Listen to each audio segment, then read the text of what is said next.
think there's a thing about the untrained ear. So to me, they don't sound similar, and there's something about the space between the hits which makes them sound different to me. But there is it's a bit tricky kind of to talk about. But it's like there's a distinction between the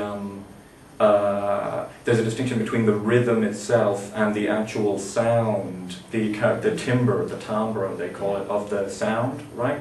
And that thing is actually quite similar, right? So there is actually something about the way in which drums were recorded in the late 60s and the early 70s. There's something specific about the process of recording drum kits at that time, which has this quality, right?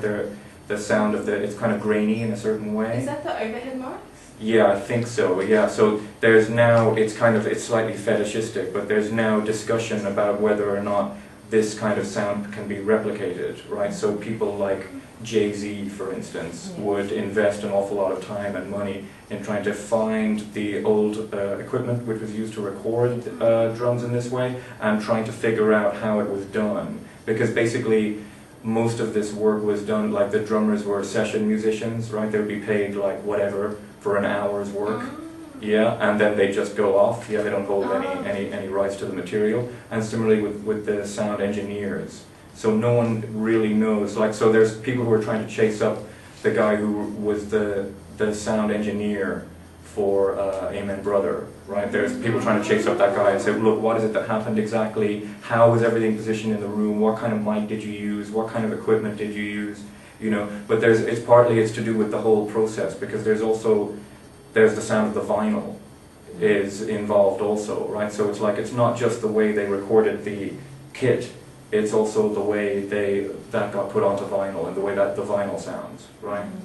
But one of the things that's peculiar and remarkable about these breaks is basically their materiality, right? They're like real records of real events, right? They actually happen someplace, right? So whereas a lot of music, most music, and especially obviously most electronic music, is basically synthesized, right? It's not like it's not a version of a real event, right? So the other staple in electronic music is like a synthesized kick drum, right? Like you might get out of the 808. People like the sound of the 808 drum machine or the 909 drum machine, right? That's a synthesized sound that it doesn't refer to an original.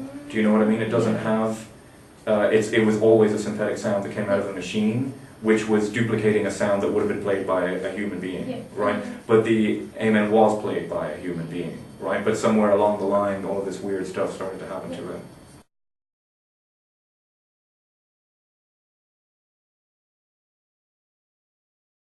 What I mean is that it basically has picked up an awful lot of weight. It's picked up a lot of semiotic baggage, right? It has a lot of, like when people are sampling it today, they're sampling it with one eye over their shoulder, kind of. Do you know what I mean? They're sampling it looking over their shoulder, because there are a couple of things that have kind of accrued to it over time. So like when it became in Jungle in the early 90s, when it started to get sped up, it seemed like it signified the future, right? It seemed like it signified cultural acceleration, right? And it signaled complexity.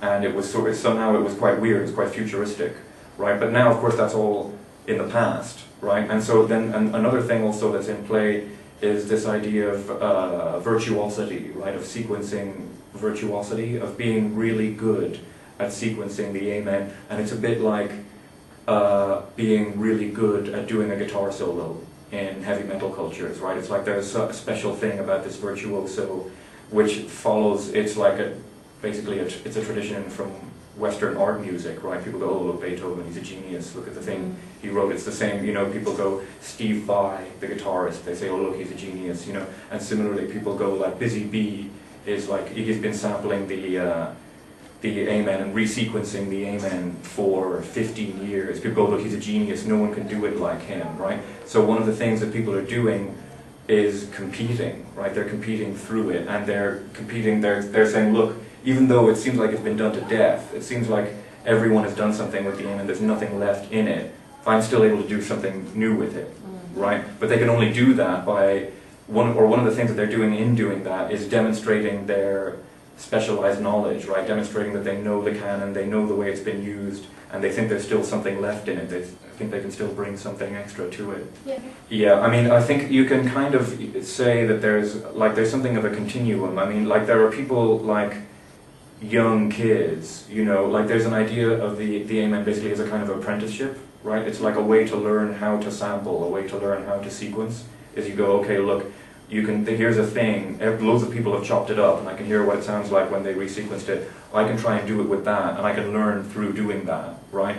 So people, like for amateurs, you might say, or for non-professional electronic musicians, of which there's a great deal, and this is kind of a grey area, whatever amateur and professional means in this context.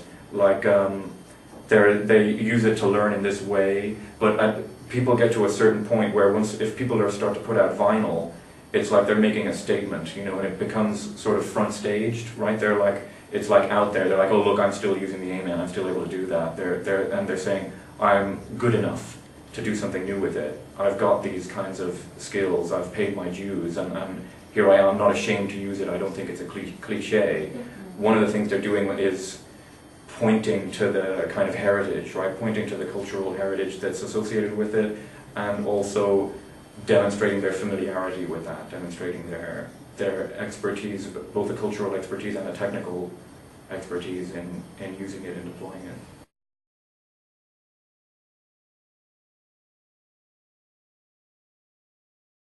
Yeah, I mean, I think this it kind of relates to what you were saying about the untrained ear, right? So it's like, it has some special connotations, and it has some kind of magical thing about it, which for people inside these subcultures is very important, and it's very hard to diminish that. And they can, you know, it's fairly easy for me to kind of, if I hear, oh, Oasis used it, it's okay, I can dismiss that. I don't really have to worry about that. And other people would feel the same way. They'd go, well, it doesn't really matter because they don't even get it. They're just sort of jumping on the bandwagon or something, right?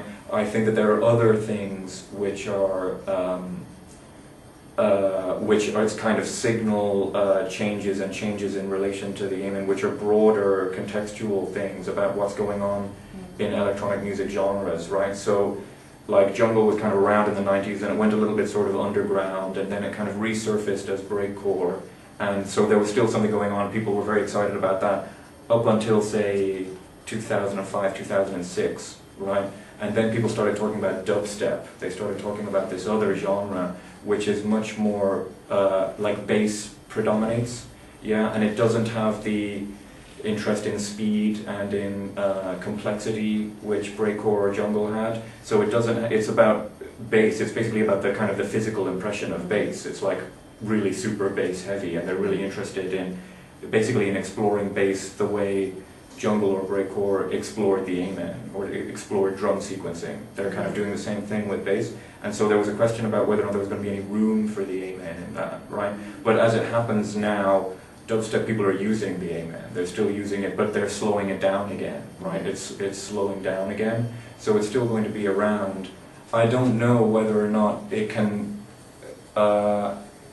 basically be exhausted, you know? And so they're like, it's hard to think of one off the top of my head, but for sure, like, people don't really listen to Elvis anymore, right? It's like, that seems to be exhausted. But there was an awful long time, you know, like, I mean, people still listen to the Eagles, right? I can still hear the Eagles on the radio. How long, what is that, 40 years, 30 years, right?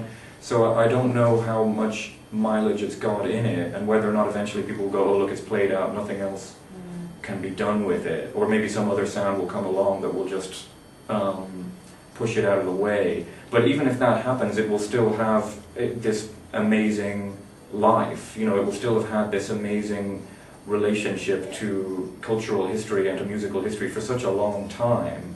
That's like, there's not really anything, there's not really any particular sound fragment that had that effect. You know, that, like, it's one thing to say, oh, the blues came from somewhere. You know, people amplified their guitars in Chicago in the 1940s, right? Because previously they would have played in the southern states, in rural places, in quieter places, right? They had to amplify their guitars in Chicago because everything was just noisier. So they said, oh look, we'll just plug this thing in. And they basically invented rock and roll, right? And so that was obviously, that was huge, yeah, but it wasn't about like one little sound, and it wasn't about the recycling of one little sound and the persistence of one little sound across like what, like from, when is it, 69, like for 40 years, like 6 seconds of sound for 40 years, having that kind of impact. There isn't there isn't anything else like, I mean, the other breaks are in the same thing, but there's nothing else really like that in the history of music, really.